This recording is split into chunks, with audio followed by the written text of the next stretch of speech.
AGBA stock analysis, price predictions. Is it a buy or a sell right now? Watch this 1 minute video because I'm giving you my exact approach, my technical analysis, and my exact argument. So, AGBA Group Holding Limited stock is sitting at 125. That's post market.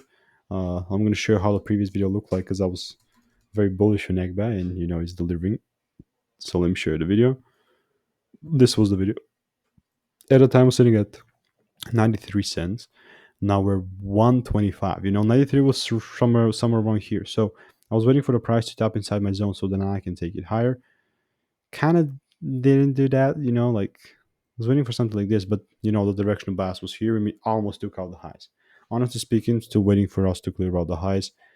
But I mean, one way that I would approach this and actually take a position here is from this demand area right now, so if the price comes inside my zone, gives me the rules, then and only then I'm willing to take it higher. So it really is not financial advice. For all do your own due diligence and for more value and resources, check out the first link in the description.